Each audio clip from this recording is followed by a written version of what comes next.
J'avais d'autres amis, ils avaient au moins 100 millions, 50 millions, d'autres avaient beaucoup de réseaux. Mais ce qui s'est passé, c'est que en 2017, celui qui a créé 50 millions a fermé. Il est reparti à la banque. Il prenait un salaire de 700 000. Et c'est quelque chose que j'ai vu, que j'ai beaucoup vu dans l'entrepreneuriat. Vous allez me dire pourquoi. Parce qu'en général, nous, tout le monde, les chrétiens et les non-chrétiens, nous pensons que l'entrepreneuriat, c'est ce qui nous permet de nous enrichir. On se trompe, hein? L'entrepreneuriat, ce n'est pas la formule magique qui te permet d'avoir de l'argent. L'entrepreneuriat, ce n'est pas la formule magique qui te permet d'être vu. L'entrepreneuriat, ce n'est pas la formule magique qui te permet d'être libre. En général, les gens, comme ils ont des problèmes au boulot, ils ont envie d'être libres. Et ils ne commencent pas à dire, bon, est-ce que je ne veux pas créer quelque chose pour être plus libre? Mais ce n'est pas ça l'entrepreneuriat. En fait, moi je compare ça à une mère, à une dame qui va chez le pédiatre avec un bébé en caoutchouc et qui dit, mon bébé est malade, mon bébé ne parle pas, fais-le parler. Lorsqu'on arrive à ce stade, c'est que nous avons eu déjà à concevoir, c'est une grossesse que nous avons gardée pendant 9 mois et qui est sortie. Et dès que ça sort, on appelle ça l'entrepreneuriat. Ce n'est pas le dernier jour, un jour je suis content, je vais me lever, qu'on pense qu'on est dans l'entrepreneuriat. L'entrepreneuriat, c'est quelque chose qui se prépare. C'est pour ça que vous voyez beaucoup de personnes commencent l'entrepreneuriat et échouent. Pour la plupart du temps, beaucoup de personnes créent l'entreprise, mais ils échouent. Parce qu'en réalité, un vrai entrepreneur, c'est lui-même. Il n'a pas besoin d'avoir des relations, comme c'est dit aujourd'hui. On dit en général, il faut avoir des relations, il faut avoir des clients, il faut avoir tel. Non. Lorsque tu sors, c'est comme un bébé, il est obligé de grandir. Il va grandir forcément. Et c'est ce qui manque en général à beaucoup de personnes. Je divise ma carrière, ma vie en 3 étapes. Ma vie académique, quand je suis parti à l'école, jusqu'à ce que j'ai eu un master. L'objectif, moi je suivais ce parcours, c'était de finir avec un bon diplôme, un minimum le master, dans une très bonne école, ce que moi-même j'appelais une bonne école, le master, au niveau du César. Je pouvais être satisfait d'avoir fait un parcours pareil. Ça, c'était ma première étape. Et ça m'a pris beaucoup de temps. Ma deuxième étape, c'est ma vie professionnelle. Et j'ai fini, je tiens un peu à donner certaines années, parce que je vais revenir un peu dessus, pour que vous compreniez ce que je veux dire. J'ai fini mes études en 2009. J'ai commencé par travailler en 2009. Quand je voulais commencer ma vie professionnelle, c'était beaucoup plus difficile parce que quand tu vas à l'école, on sait que le dernier diplôme c'est le master. Et quand tu fais ta vie professionnelle, tu vas ou tu sais pas. Je suis sorti de l'école et il y avait quelque chose qui s'est passé avec moi qui m'avait beaucoup touché. Enfin, quand j'étais en train de finir l'école, il y avait ma mère qui connaissait le directeur exécutif du NEPAD, qui était parti voir le directeur exécutif du NEPAD pour que j'ai un poste DAF juste là-bas, sortant directement d'école. Ça devait être payé peut-être à 1,8 million, 2 millions pour quelqu'un qui sort d'école. Et le poste était au Burkina. Et quand j'ai fini les cours, j'ai envoyé un message au monsieur pour lui dire j'ai fini mes études. Il m'a dit il faut appeler ton père. J'ai appelé mon père m'a dit non, tu ne peux pas. Tu ne peux pas occuper ce poste-là maintenant. Pourquoi? Il n'y a pas de boulot, il n'y a pas du travail. Il m'a dit tu ne peux pas. Il faut que tu fasses. Il faut que tu affrontes la vie. j'étais tellement touché, j'étais blessé. Pourquoi mon père a dû se comporter comme ça? Mais j'ai eu, après ça, à suivre, à écouter Dieu. J'ai dit, Seigneur, qu'est-ce que tu veux? Parce que voici ce que mon père a fait. Je veux que tu me parles, je veux que tu m'orientes. J'ai pris un temps de jeûne. Et quand j'ai commencé, le Seigneur m'a dit, il faut que tu saches ce que tu veux. Qu'est-ce que tu veux devenir? Et j'ai commencé par mettre les choses comme je les voulais. J'aimais bien la banque. Mais quel type de banque j'aimais? J'aimais bien banque d'affaires. En fait, j'aimais bien où on arrange les financements pour des projets. On appelle ça comment? Je suis allé chercher, on appelle ça banque d'affaires. Et donc, j'ai commencé par comprendre que ce que j'aurais bien voulu, je suis quelqu'un de très indépendant. Alors, j'ai fini par comprendre que pour que je sois vraiment heureux et que je puisse manifester mon plein potentiel, il fallait que je sois dans une banque d'affaires et que je puisse arranger des financements, travailler sur certains projets, impacter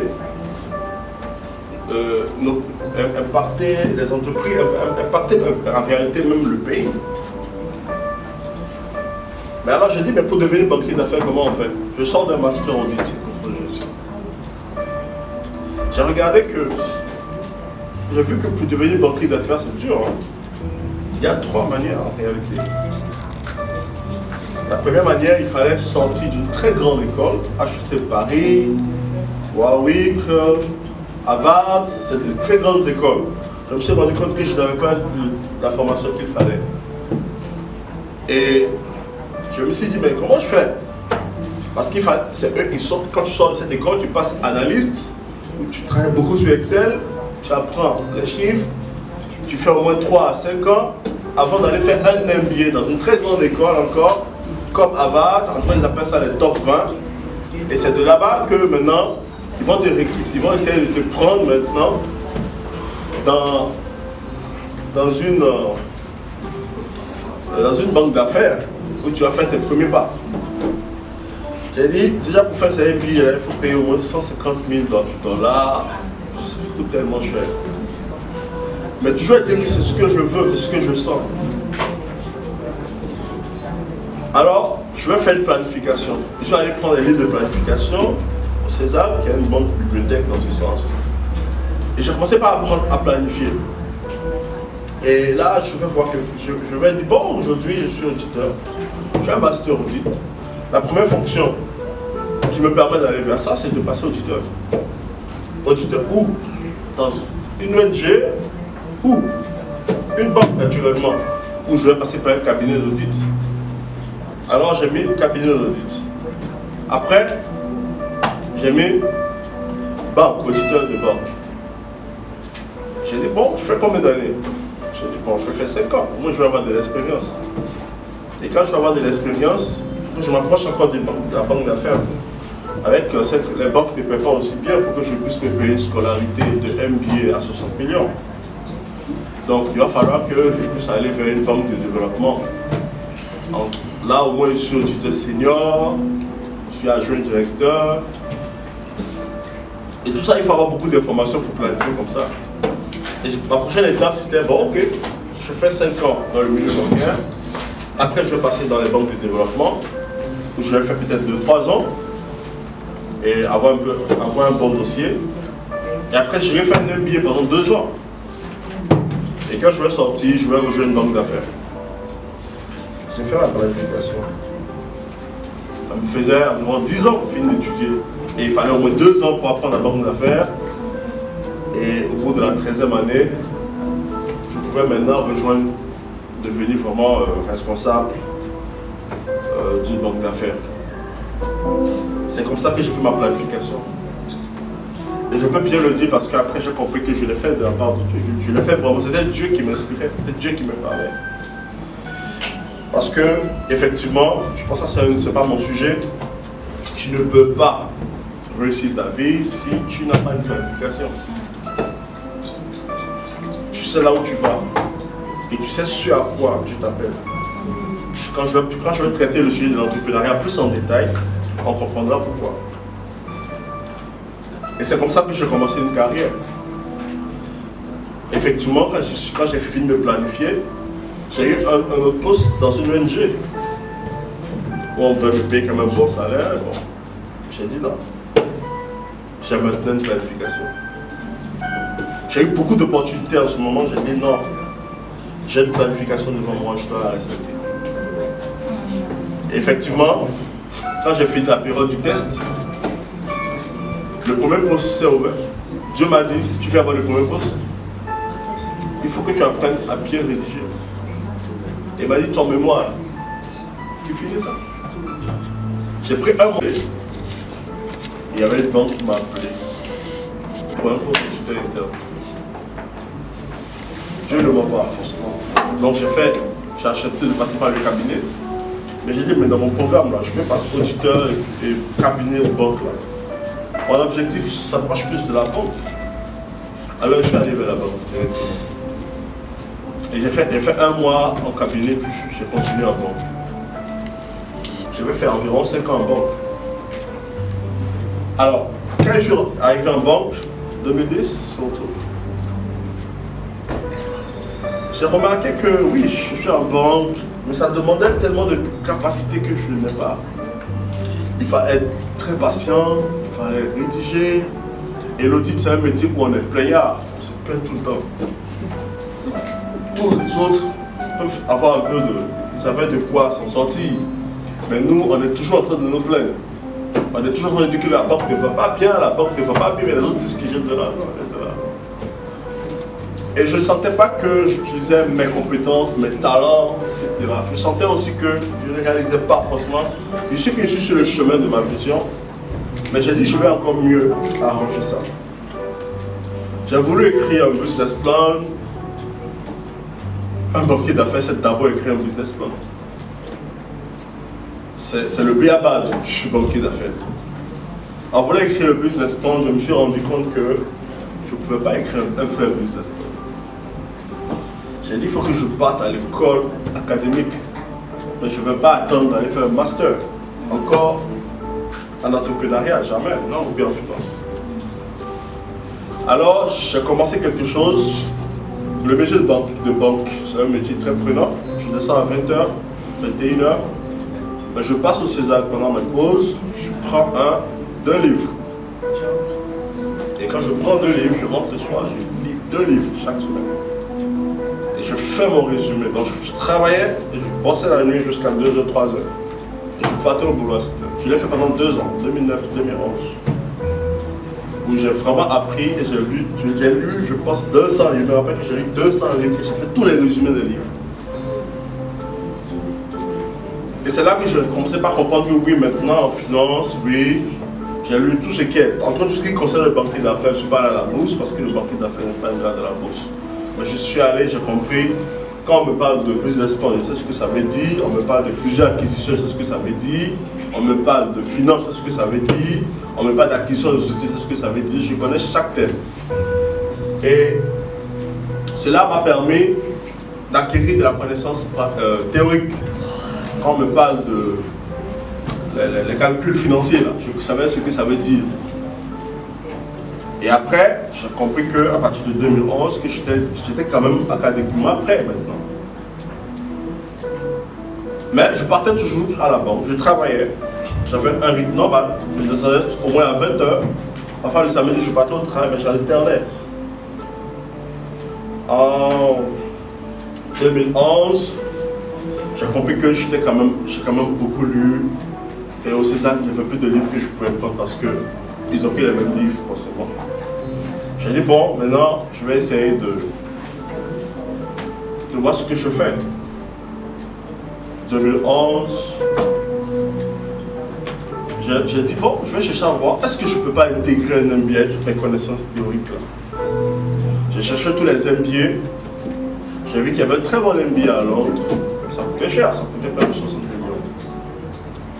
Et il pouvait le faire à distance. J'ai postulé, j'ai fait ma première admission, ils ont accepté. Cela se faisait sur un projet de vie, il y a un projet de vie. J'ai juste présenté mon projet de vie, ils ont vu que c'était adéquat. Et il fallait passer la deuxième étape, il fallait passer les GMAT, les TOEFL. En tout cas, ceux qui connaissent ça savent que c'est des choses très compliquées.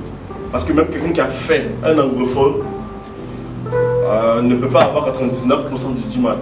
C'est un surdoué. Dans la plus forte raison, un francophone. Je ne sais pas si Léonard connaît un peu les GMAT. Il faut être un surdoué. Si quelqu'un, même un anglophone qui a 99%, en général, même quand ils font le test, c'est 1% qui a en général ce score. Même dans les pays anglophones. Donc je suis francophone, il faut réfléchir en anglais. Je suis très mauvais en anglais en ce moment-là surtout. Il fallait réfléchir en anglais, avoir le GMAT. Waouh, je ne peux pas forcément. Parce que le francophone a une tâche, en fait, il doit travailler 2 fois. Alors qu'un surdoué, il doit faire 2 fois le travail d'un surdoué en anglais. C'est beaucoup plus difficile. Mais en termes d'imagination, de planification, j'ai réussi à les avoir, ils m'ont présélectionné. Et ils m'ont intégré dans un groupe, ils appelaient ça les Prospective Students. C'est ceux qui ont été préacceptés. Ça veut dire quoi? Je savais comment, moi je voulais juste voir comment je peux. L'MBA, je l'ai prévu plus longtemps. Hein. Je devais passer 5 ans de banque, 3 ans de banque d'investissement ou d'affaires, ou bien banque de développement particulièrement, avant d'aller faire un MBA. Mais là, j'ai commencé par dire, je veux voir ce que je peux faire. Je sentais vraiment ça. Je suis entré, mais du maths à ce score, je ne peux pas. Ça, il faut dire la vérité. Il me fallait au moins 3 ans de travail dur. Mais quand ils m'ont accepté là, j'ai vu qu'ils avaient commencé par, je voyais certains qui avaient été acceptés, il y a certaines banques d'affaires qui étaient là, acceptés. Et en discutant, j'ai dit, mais c'est pas les gens, c'est pas des sorciers forcément, ces gars. Parce qu'en général, on les prend pour des sorciers. Mais c'est pas des sorciers intellectuels. C'est des gens comme vous et moi en fait. Et quand ils parlaient, je me sentais plus proche, un peu cette université, particulièrement l'université de Warwick Business School. C'est eux, lui, forment particulièrement les pros de la finance. Quand ils finissent, on les répartit dans Barclays, JP Morgan, c'est les grandes boîtes au monde. Et spécialement, c'était ce que cette université avait l'art de former les gens. Et il fallait être quelqu'un d'un certain niveau. Même des gens sortaient de la Banque mondiale, ils venaient là pour faire des cours afin de sortir là-bas. Des officiers, c'est des analystes en général. Et donc, on était dans un groupe, il y avait environ 40 personnes. Et là, on discutait, on échangeait, c'était pour des échanges, pour se préparer, pour donner les documents de GMAT, ou par rapport, ils faisaient des webinars, en fait, genre, ils font des trucs en live pour mieux expliquer le MBA. Il fallait également faire un projet de qu'est-ce que je fais après mon MBA. On partageait. Et moi, cette expérience m'a beaucoup fortifié en fait. J'étais en 2011, j'étais vraiment loin de mon objectif. Mais à un moment donné, j'ai senti que je pouvais être un banquier d'affaires rapidement. Et ce qui s'est passé, c'est qu'à un moment donné, j'avais un ami qui avait démissionné, donc qui avait été licencié de sa structure. Et je lui ai dit, mais pourquoi on ne met pas quelque chose en place? Je sais écrire un business plan maintenant. J'ai monté un business plan. On était parti voir Chaka Computer en ce moment. On est parti voir le PDG de Chaka Computer. Il va, c'est un projet qu'on a. Est-ce que tu n'investis pas, tu n'achètes pas? Tu vas avoir 50%, on va avoir 50%. Il m'a dit, votre projet m'intéresse, mais je vous recrute.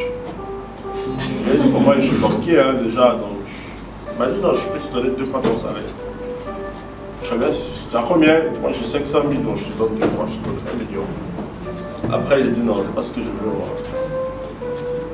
On a fait, celui avec qui j'étais a commencé par, il ne comprenait pas bien et puis il a dit bon moi je fais bien réfléchir, tout ça. Et son dossier je l'ai traduit en anglais et je l'ai envoyé dans le groupe de l'université pour des MBA. Il a dit, bon, est-ce que quelqu'un peut avoir un financement pour ça? On ne cherche pas beaucoup d'argent, on cherchait juste 500 millions. Et une dame m'a écrit, une dame m'a dit, est-ce que tu peux m'écrire en privé? Je suis allé checker un peu le profil de la dame. Elle était étudiante, mais elle avait déjà sa banque d'affaires. C'est une banque d'affaires qui investissait près de 20 milliards de dollars sur l'Afrique, sur les pays émergents. Elle m'a dit, ok, écris-moi. On a écrit, elle m'a dit, ce montant est trop petit pour moi. Moi, quand ce n'est pas 100 millions de dollars, je n'investis pas. Parce que pour moi, c'est des rêves, hein. Est-ce qu'elle raconte là? Et c'est comme ça qu'elle m'a dit, bon, est-ce que je peux te donner un poste? Mais c'est pas payant. Moi, je cherchais, je passais tout mon temps à lire, maintenant je ne lis plus, je cherchais à occuper mon temps. J'ai dit, donne-moi le dossier. C'est comme ça qu'elle m'a donné, elle m'a dit, bon, tu seras consultant, je ne paye rien. J'ai passé 2 ans, 2 ans et demi avec elle, où j'ai beaucoup travaillé sur des deals. Elle travaille sur de très grandes transactions, 160 milliards, 150 milliards. Et parfois, elle ne te donnait tu n'as aucun moyen. Et moi, je suis banquier commercial. Donc, il fallait que j'aille au boulot, je rentre la nuit. À cause du décalage horaire, on peut travailler la nuit. Donc, ça veut dire que j'ai passé de 2009 à 2014, toutes mes nuits à ne pas dormir, à travailler pour pouvoir réaliser ma vision. Et donc, on a travaillé, c'est là qu'elle travaille avec des grands noms. Ces gars que, quand je lisais les journaux, c'était le modèle. Moi, je pouvais leur envoyer des mails. Pour moi, c'est très excitant. Envoyer un mail à Thierry Tano, qui était vice-président de la Banque mondiale en ce moment, et il te répond. Tu envoies des messages à Vincent Le Guéno. En fait, c'est les grands noms de la finance.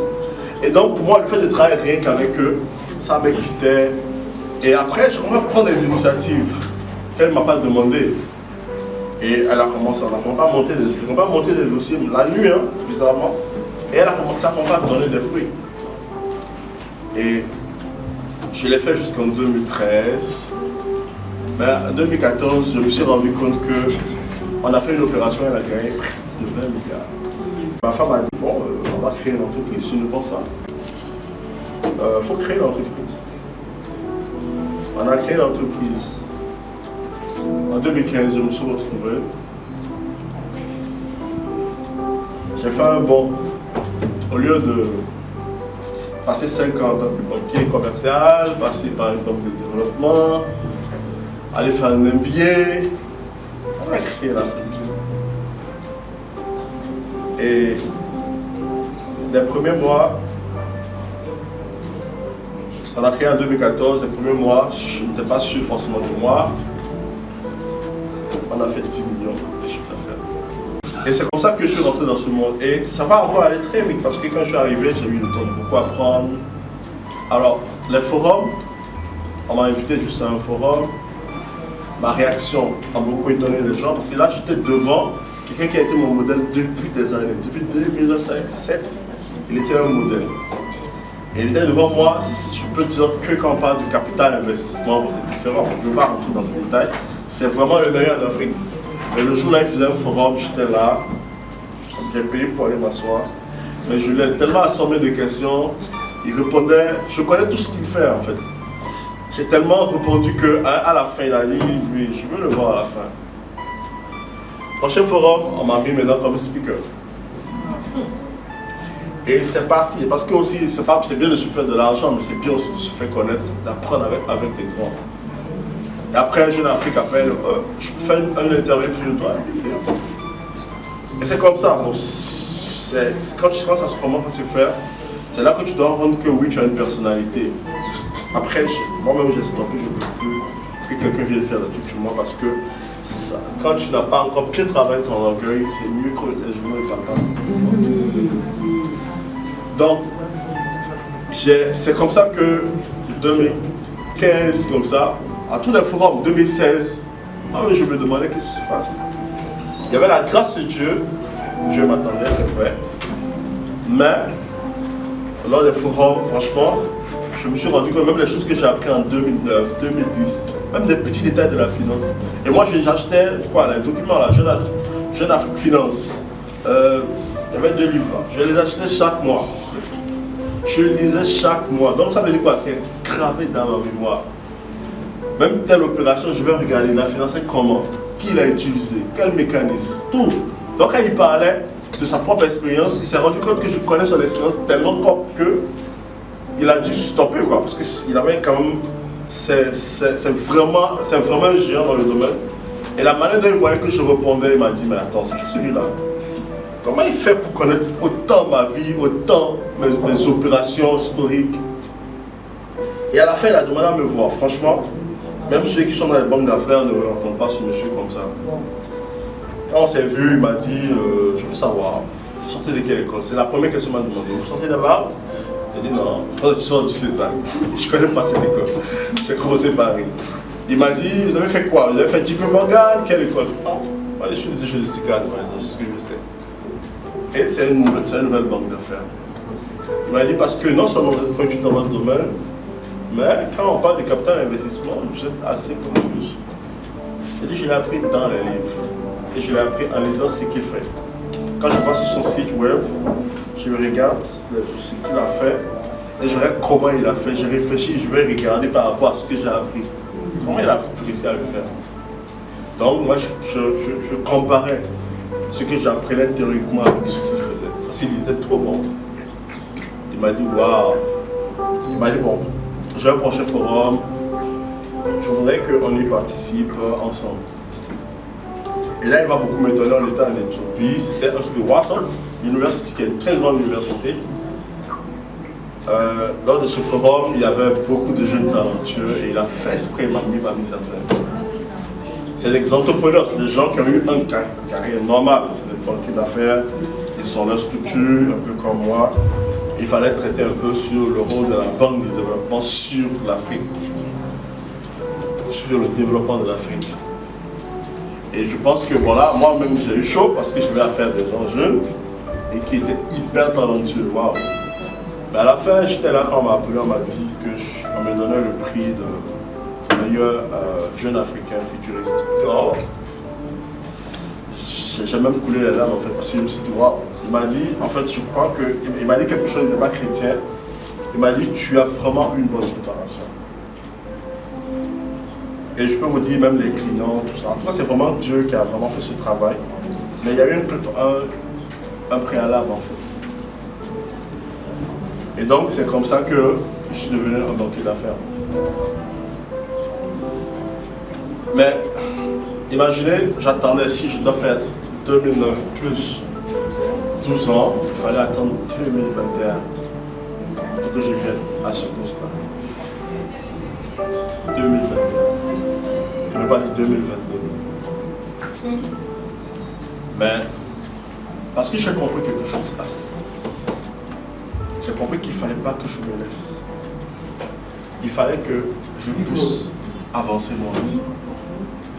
Que je puisse avancer moi-même. Il fallait que je puisse saisir la chose personnellement. Ne pas attendre que la vie vienne vers moi. Il fallait que j'aille vers elle. Et c'est grâce à ça que j'ai commencé par dire oui, je suis banquier d'affaires. Et depuis que je suis banquier d'affaires, en réalité, je me sens bien. J'ai beaucoup de challenges, hein, mais j'aime le travail que je fais. Et je sens que je peux travailler pour impacter les gens. Parce que c'est ce que j'ai toujours aimé. Quand je vais devant les investisseurs, c'est pas facile. Parfois, c'est des challenges très élevés. Mais quand tu sais que tu es dans les pas de Dieu, tu n'as pas peur. Et en 2 jours, quand je venais ici, tant que je préparais le programme, ce que je suis en train de dire, je ne l'ai pas prévu. Dieu m'a dit, je ne peux pas prier, je préparais le programme, Dieu m'a dit 2005. J'ai dit 2005, quoi. Il dit première étape de ta vie. Tu as fini en 2009, la première étape de ta vie, c'était scolaire. Et en 2005, effectivement, j'ai rencontré un monsieur sur les net qui avait une banque d'affaires qui était en France ou en Belgique et qui voulait implanter ça au Bénin et il était prêt à passer la main. C'était quelqu'un qui faisait de très grandes transactions et conseillait beaucoup les États. Je l'ai connu sur les net, il m'a confié beaucoup de dossiers. Je l'ai pris à la lecture. Donc Dieu m'a dit non, c'est pas en 2014. C'est en 2014 que tu as été plus attentif. Mais en 2005, je suis venu. Je me suis présenté à ta porte. mais tu n'étais pas prêt. Alors je suis revenu en 2011. J'ai vu que tu n'étais pas prêt également. Je suis revenu en 2014, tu as saisi. Et c'est là que je fais la parallèle avec le livre de Moïse. La Bible dit que Abraham, quand Dieu lui a parlé dans Genèse 15, il lui a dit: ton peuple va rester longtemps dans une autre terre, mais ils feront 400 ans. Dieu a précisé, Dieu a dit 400 ans avec beaucoup de précision. Mais dans le livre d'Actes, je pense que l'évangéliste disait que le peuple a fait 430 ans. Pourquoi? Parce qu'ils n'ont pas reconnu, ou bien Moïse aussi n'a pas reconnu ce qu'il avait à faire 40 ans plus tôt. Ça veut dire quoi? Dieu savait que c'était à 400 ans. Il a suscité Moïse à 390 ans. Mais Moïse, il sentait que Dieu l'appelait. En fait, il n'aimait pas ce qui se passe. Il n'aimait pas ce qui se passe, il n'aimait pas le fait qu'on maltraite ses frères. Mais il a voulu même tenter, il a tué quelqu'un à cause de ça. Mais il n'était peut-être pas bien préparé, le peuple ne l'avait pas accepté. Donc, il a recalé l'accomplissement de Dieu de 30 ans. Mais en fait, c'est ce qui se passe en entrepreneuriat. En réalité, chacun de nous sommes entrepreneurs. Mais ce qui nous manque, c'est qu'en général, nous ne commençons pas tôt. Parce que 2005, j'étais très jeune. Hein? Si je pouvais rentrer, le gars me parlait de mêmes transactions. Il parlait de transactions de milliards. Mais je n'ai pas... C'était le moment le plus facile, mais je n'étais pas préparé. Mais cette fois-ci, en 2014, j'étais préparé. Je me suis préparé. Et c'est pour ça, que c'est le deuxième point que je voulais faire remarquer à chacun de nous. Nous sommes entrepreneurs de toutes choses. L'entrepreneuriat, ce n'est pas forcément je crée une entreprise, je deviens riche, je suis libre. Non, l'entrepreneuriat, Dieu peut t'appeler à servir dans une organisation. Mais en fait, c'est juste une mission, une vision que Dieu te donne. Et cette vision peut être fragmentée en fait. J'ai fait une définition simple de l'entrepreneuriat. C'est ce que Dieu te dit de faire pour impacter le monde. Moi, c'est ma définition. Je vais dire ce que les gens du monde en me disent. Mais c'est ce que Dieu te dit de faire. En réalité, nous avons tous été appelés à impacter notre communauté. Pourquoi les gens du monde réussissent? On dit Mark Zuckerberg. Mark Zuckerberg a compris que les gens ils s'ennuient. Il faut créer quelque chose pour qu'ils puissent parler l'un à l'autre. Aujourd'hui, il contrôle le monde. Hein? Et c'est pas que c'est de l'argent, il a tué juste sa matière grise. Et quand quelqu'un a vu, quelqu'un a payé. On dit aujourd'hui, il pèse 60 milliards de dollars. En réalité, il y a le pasteur Chris que j'ai entendu également dit quelque chose qui m'a beaucoup touché dans la vie.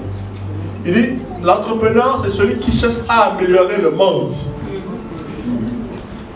Il dit, tant que tu chercheras à améliorer le monde, tu vas réussir en entrepreneuriat. En général, comme je disais au début, ne venons pas pour devenir riche. Non. Parce qu'en fait, ces personnes de la Bible, quand on parle de Moïse et divers, c'est en voulant sauver le peuple qu'il est devenu un grand prophète. On oublie, en fait, c'est l'autre qui passe dans l'entrepreneuriat. Ce que moi j'ai fait, moi je travaille pour, jusqu'à il y a 3 mois, ce qu'on faisait, on levait des fonds pour des projets qui puissent être mis en place. Ça travaille pour la communauté. Un hôtel, l'homme de Dieu, comme l'homme de Dieu disait tout à l'heure, il a été manager d'hôtel, un hôtel. Selon les chiffres de la Banque mondiale, un hôtel par chambre crée 3 emplois. Donc, nous devons comprendre que tant que tu ne penses pas à améliorer le monde, tu ne seras pas un bon entrepreneur. Et pourquoi beaucoup nous ne réussissons pas? Parce que on n'arrive pas à savoir, on n'arrive pas à mesurer à l'issue à quoi Dieu nous appelle Parfois, c'est quelque chose qui te brûle le cœur. Moïse, il a tué le gars, pulsion. Mais Dieu l'appelle à sauver le peuple. Et dans ces petites choses-là, on n'arrive pas en réalité à savoir ce à quoi Dieu nous appelle. Et quand je parle de moi, beaucoup plus jeune, je vois les gens, ils chauffent, ça m'énerve. Je me dis, mais attends, pourquoi ne pas créer des entreprises, créer des industries? Non, c'est là, ça se prépare. Dieu, il te prépare depuis que tu es petit. Il n'a pas besoin d'une formation académique, ça vient juste pour améliorer. Mais sinon, Dieu, il met la chose dans ton cœur et la chose t'énerve. C'est quelque chose qui t'énerve beaucoup. C'est ce que Dieu t'appelle à faire quelque chose.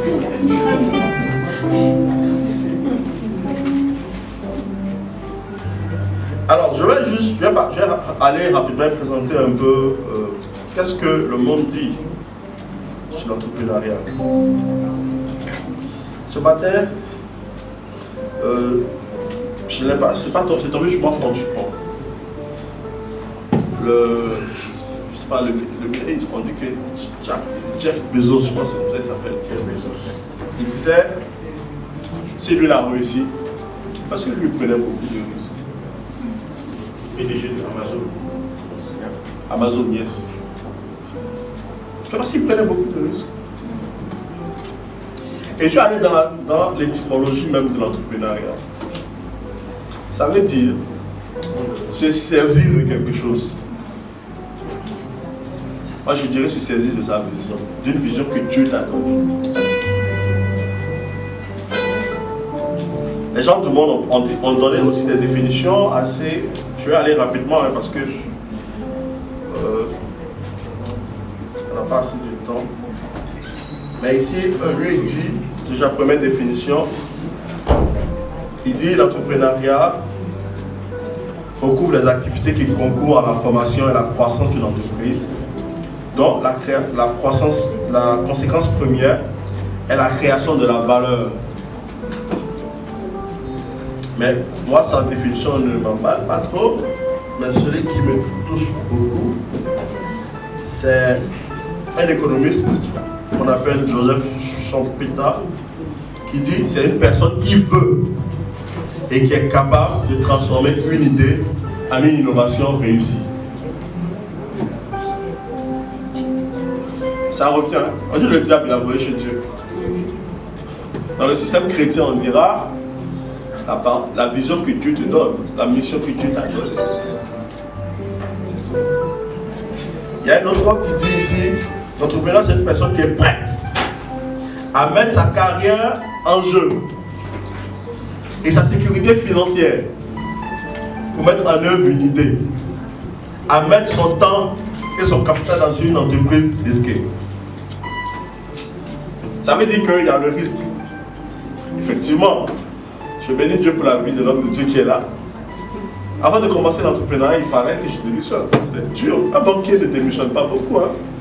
Il y a les léonards qui sont là, ils vont vous en dire. Un démissionnaire, un banquier, c'est le métier le plus sûr.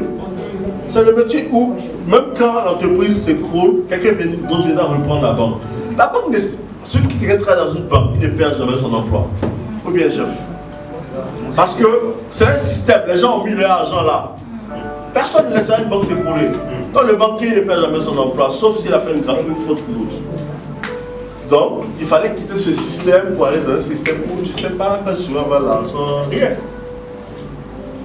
Et moi, en voulant le faire, bien que je sentais qu'il fallait le faire, ça m'a vraiment pris du, c'était vraiment difficile. Et je pense que l'une des personnes qui vraiment ont permis que je parte, que je démissionne, c'est l'évangéliste Bennett. C'est pas aujourd'hui, je suis entrepreneur et je voudrais vraiment qu'on applaudisse pour lui.